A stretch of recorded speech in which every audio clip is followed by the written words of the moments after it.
When asked by an anime noob who got into it by just finishing some long-running shonen crap what to watch next, the answer on the tip of everyone's tongue is, have you watched Code Geass? Which they'll probably pronounce Code Geass, being that there are geese flying out of people's eyeballs, and the word Geass isn't mentioned until mostly through the series. The story begins in the future year of 2010, where somehow there was still an empire named Britannia, not Britain because the map clearly shows it's the US, that ruled for approximately 5,000 years, assuming each emperor ruled for an average of 50 years, being that not only became the 100th empress. Nanali was also the 87th heir to the throne, with 86 older siblings. The emperor was a busy man. We have conquered more land! Concubines for everybody!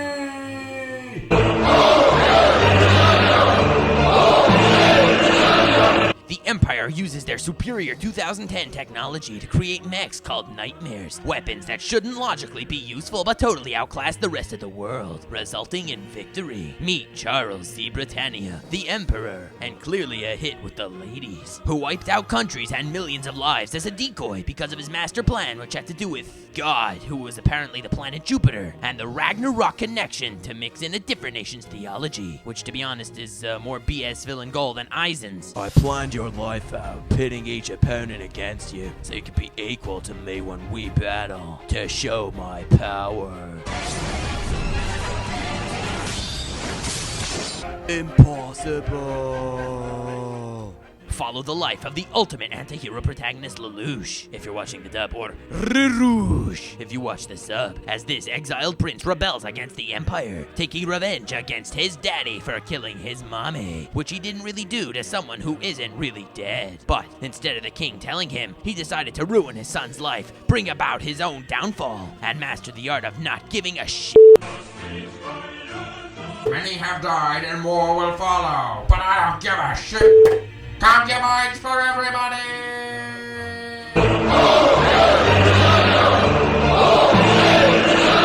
And to give his blind sister Nanali, who isn't really blind but just keeps her eyes closed all the time, a perfect life in a perfect world, where the population is weaseled down to basically Nina. Yeah, no other partners but Tablecun now that everyone else is wiped out. It's up to you guys to restore the population to the planet.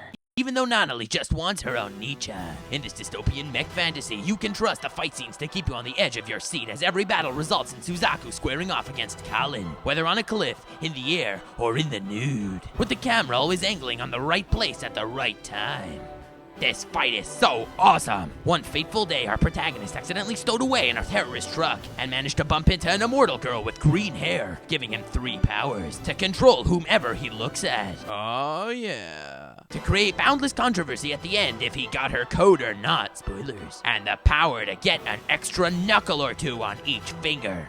How the fuck does he do that? That's when he begins his rebellion and is forced to live a double life among his classmates and the terrorists. Meet his very plot-crucial classmates, like Rivel, the very thin guy whose only purpose is to chauffeur Lulu to chess games to show off his genius. Don't ever touch me again. Shirley, the very thin girl in love with the protagonist whose only purpose is to die and make everyone sad later on. The Prez, another very thin girl whose only purpose is as the narrator of the high school episodes, or the narrator in general in R2. And Kalin, another way too thin girl who also, like Lelouch, is an epic two-faced character who controls a really powerful mech created to take on Suzaku, and who are we kidding? She's there for the fan service. And we have the terrorists, who all have the sole purpose of being next to bite the dust and to serve Lelouch when he's dressed up. Where the f*** did he get that costume? Where the f*** did she get that costume? How the f*** wasn't that tracked down? Even disregarding all of the aforementioned awesome stuff, the tactics, no, strategies, there's a difference, God knows what it is, are what'll make you love this series, like setting off a volcano, setting off a landslide, pre-recording an entire conversation while sneaking up on his enemy, and since it's such a novel idea, enjoy as he does it twice. Ah, hello, little brother.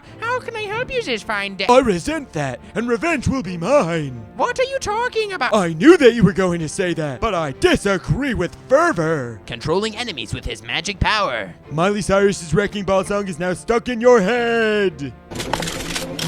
Fire! The my mech is bigger than yours strategy. Insert epic strategy here to kick their asses. And my personal favorite, we allow Zero to leave the country.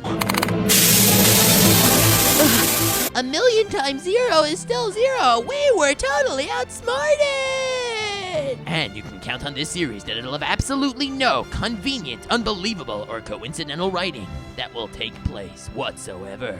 I'm serious. For example, if I told you to kill all the Japanese, it wouldn't matter how you felt about it. You're right. I have to kill all the Japanese.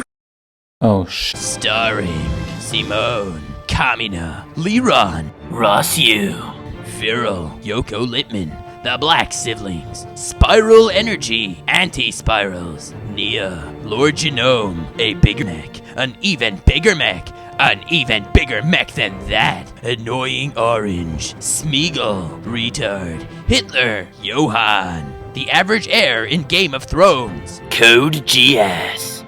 And why the fuck didn't he take Schneisel's king? Video was sponsored by Pizza Hut. I, Lelouch v. Britannia, command you, all of you, subscribe and check out my other Honest Anime trailers and One Punch Man Abridged because I think it's pretty funny. Thanks guys for watching, I hope you enjoyed. Please let me know if you like the newish style of my Honest Anime trailer, this one compared to the others. I have nothing more to say, aside from comment what you want to see next. And thanks for 1,000 subs. Toodles.